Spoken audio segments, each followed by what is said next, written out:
ये कहानी त्रेता युग की है। रावण और परमात्मा मुनींद्र आर्षि रूप कबीर साहिब की कहानी। पूरा सत्संग जरूर देखें।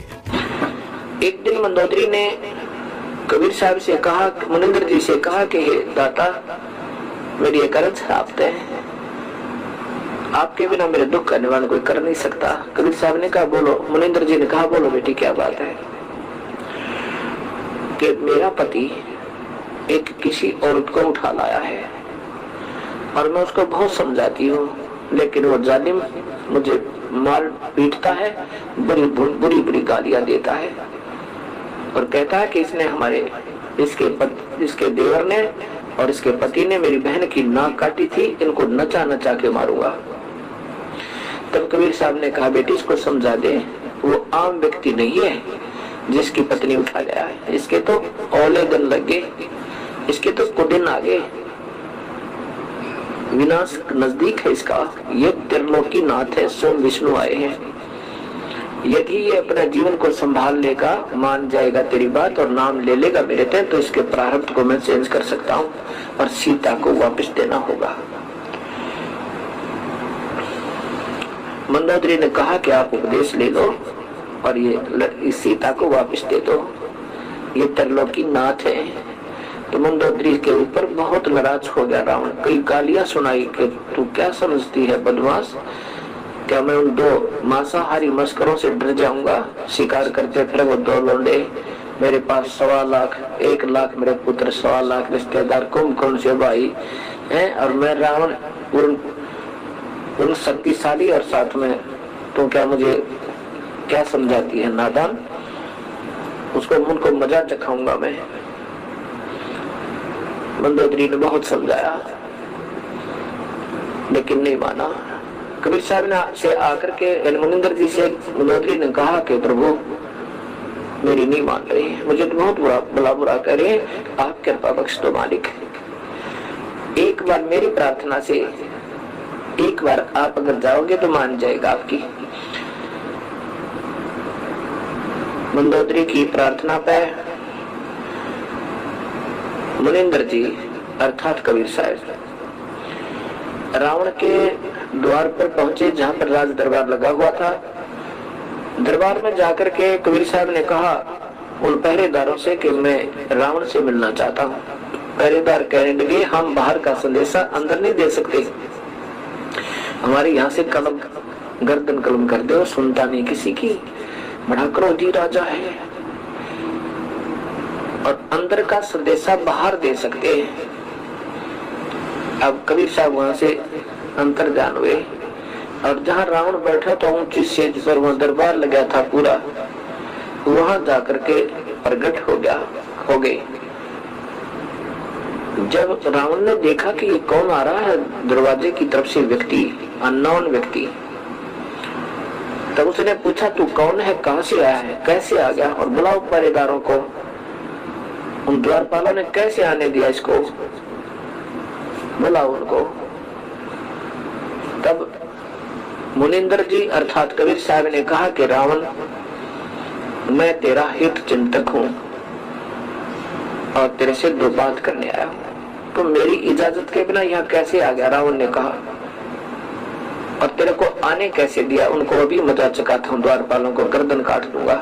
तब मुनींद्र अर्थात कबीर साहब ने कहा कि तुम्हारे द्वारपालों का कोई दोष नहीं, उन्होंने मुझे अंदर आने से रोका था और मैं वहां से अंतर्ध्यान हुआ और यहाँ प्रकट हो गया। ऐसे साहब एक बार अंतर्ध्यान हुए रावण के सामने और फिर दृष्टि गोचर हो गई कि ऐसे मैं वहां से उनके सामने से अंतर्ध्यान होकर यहाँ प्रकट हो गया। उन्होंने नहीं देखा मुझे अंदर आते ही, वो निर्दोष है।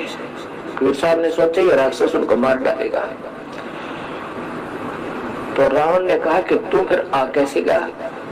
मैं तेरे से कुछ बात करने आया हूँ। रावण ने कहा क्या बात करना चाहता, बोल तू।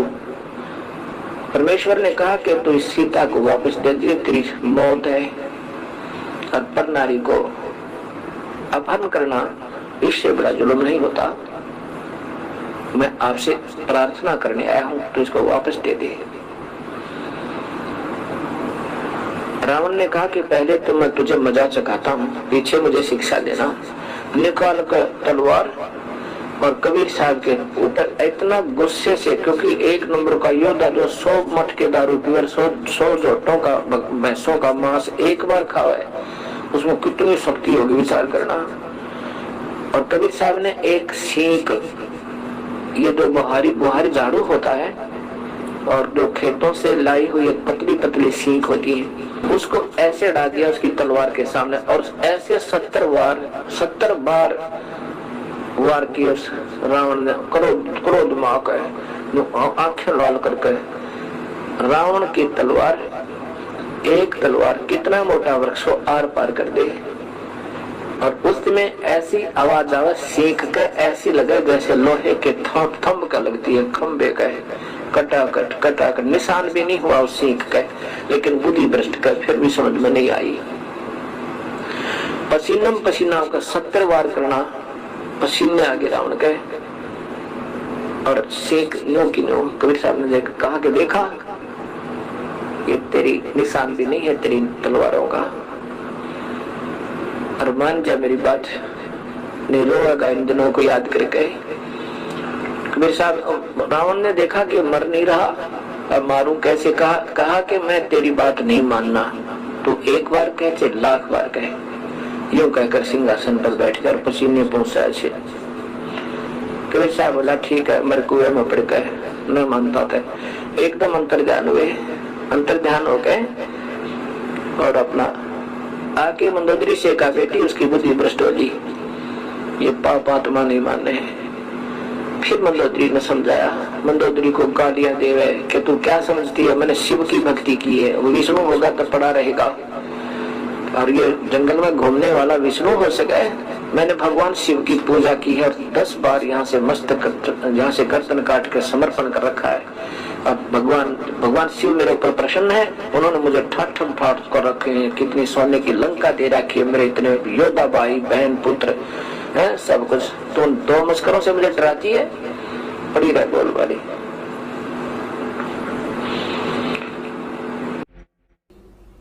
परमेश्वर कबीर जी कहते हैं, भक्ति बिना क्या होत है, ये भरम रहा संसार, रति कंचन पाया नहीं, रावण चलती बार। रति माने 1 ग्राम स्वर्ण रावण अपने साथ नहीं ले जा सका, सर्व सोने की लंका थी। तो क्या बताते हैं, भक्ति बिना क्या होत है, ये भ्रम रहा संसार, रति कंचन 1 ग्राम गोल्ड रावण साथ नहीं ले जा सका जब मृत्यु हुई चलती बार। तो क्या बताते हैं परमात्मा, मन तू पावेगा अपना किया रे, भोगेगा अपना किया रे, मन तू पावेगा अपना किया रे, भोगेगा अपना किया रे। मन तू पावेगा अपना किया रे, भोगेगा अपना किया रे। भाई राजा राम की कार उलंगी, गई सीता लंक मजारे। राजा राम की कार उलंगी, गई सीता लंक मजारे। 10 मस्तक रावण के काटे, विभीषण को राज दिया रे, मन तू पावेगा अपना किया रे, भोगेगा अपना किया रे। भाई लंका तोड़े बेलंका रे तोड़ी, वो अहि रावण से मारे। लंका तोड़े बेलंका रे तोड़ी, अहि रावण से मारे। सतगुरु संत रामपाल जी महाराज से नाम दीक्षा नजदीक आश्रम के पता पाने के लिए दिए हुए स्क्रीन पर नंबर पर कॉल करें और अपना जीवन कल्याण कराए सत्साह।